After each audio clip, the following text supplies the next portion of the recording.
Hola, les saluda su amiga y hermana en Cristo Jesús, Dora Leticia Flores Lugo.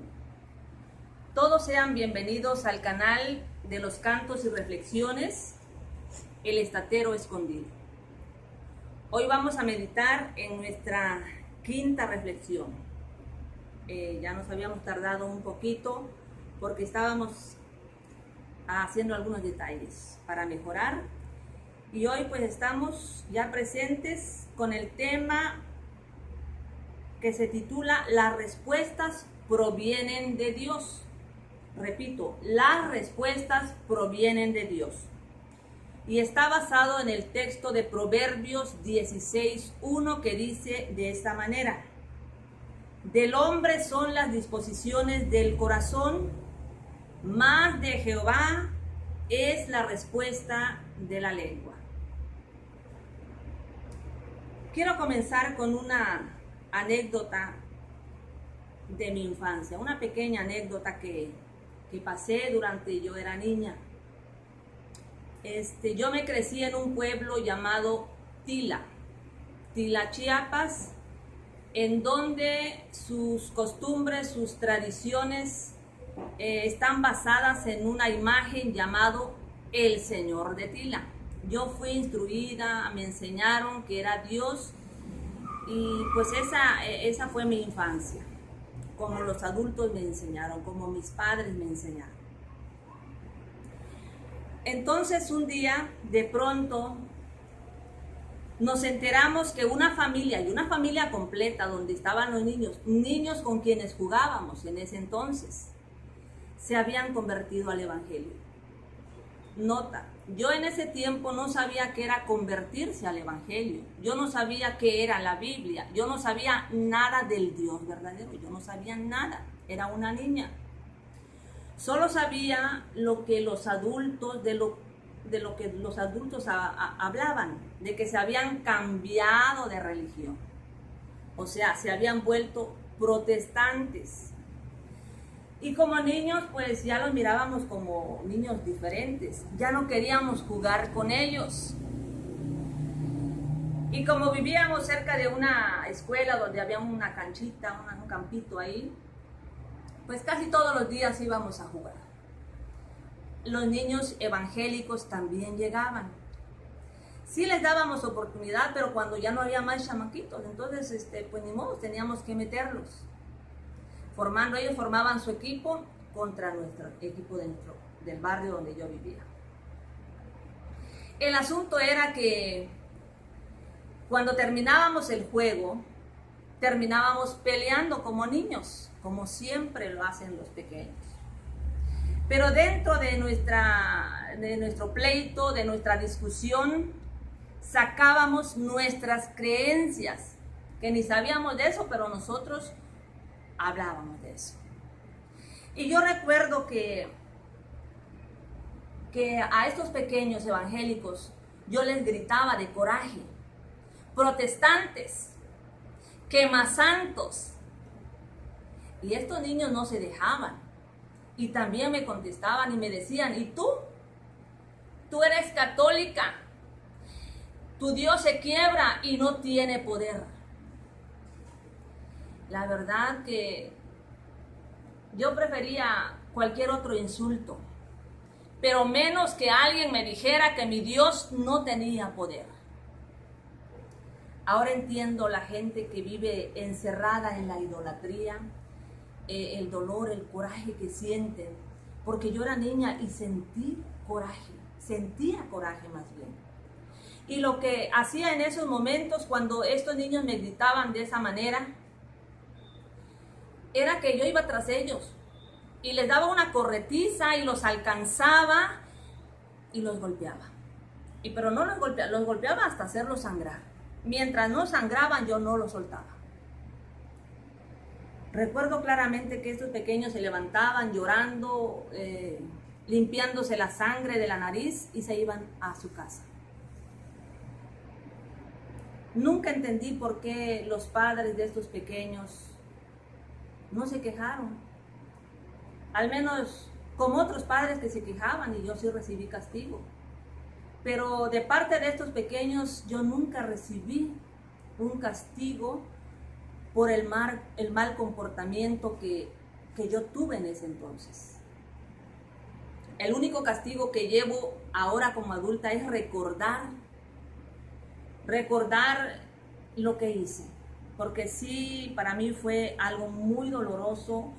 Ahora me duele saber, lo cuento quizás como chiste, pero en verdad quizás nunca debí hacerlo, pero era una pequeña nada más. El asunto de esta historia es que yo tenía quizás como unos entre 11 y 12 años, así que no pasó mucho tiempo, entre como 3 o 4 años. También alguien a mí me habló de la palabra. Me hablaron del Evangelio, me hablaron de Jesucristo al poco tiempo, de lo que había sucedido. ¿Y qué creen? Que yo también terminé siendo una protestante y una quemasanta. Lo que yo un día detesté, lo que me burlé de estos pequeños, terminé siendo lo mismo. La verdad, la vida tiene muchas vueltas y de esta enseñanza de eso se trata. Cuando yo desde ese entonces comencé a leer la Biblia, me encontré con muchas historias, y dentro de las historias que yo leí, me encontré con la historia de un hombre que se portó aún peor. Este joven se llamaba Saulo. Le decían Saulo de Tarso porque vivía en un pueblo llamado Tarso. Pero este joven odiaba a los cristianos. Quienes se convertían a Jesús, él los acusaba, los mandaba a traer, los encarcelaba, los llevaba para que los encarcelaran, los castigaban. Dicen que los arrastraba, él hasta se iba. Él mismo se ofrecía para ir a buscar a donde quiera que se escondían los cristianos. Él los buscaba para que recibieran su castigo. E inclusive la Biblia registra una vez que otro joven, por ser un buen cristiano llamado Esteban, lo apedrearon hasta quitarle la vida. Y ahí estaba este joven Saulo dando su voto de muerte. Fue tremendo. Pero dice la palabra que este Saulo un día iba a Damasco precisamente a buscar más cristianos, más creyentes, para que recibieran su castigo. Le gustaba ver que castigaran a los evangélicos. Le gustaba ver que los mataran. Y dice la palabra que iba a Damasco y a medio camino se le apareció Jesús a través de un resplandor, de tal forma que él cayó. No sé en dónde iba, pero él se cayó. Y él comenzó a decir, Jesús le dijo, Saulo, Saulo, ¿por qué me persigues? Saulo le contestó, ¿quién eres, Señor? Y Jesús le dijo, yo soy Jesús, a quien tú persigues. Aquí quiero recalcar algo. Saulo nunca conoció a Jesús personalmente. Solamente se enteró de la vida de Jesús, de lo que Jesús había hecho. Pero él odiaba aún el nombre, sin conocerle, odiaba el nombre de Jesús. Él persiguió a los cristianos, pero aquí Jesús le estaba recalcando, no, tú no estás persiguiendo a nadie, me estás persiguiendo a mí. Esto, y la Biblia lo registra. Esto da a entender que cuando alguien tiene coraje contra un evangélico, contra un pastor, contra un evangelista, tú no estás peleando con nadie, tú estás peleando con Jesús mismo. Y debes de tener mucho cuidado, porque Jesús aquí no. Saulo, ¿por qué me persigues? Esto es tremendo.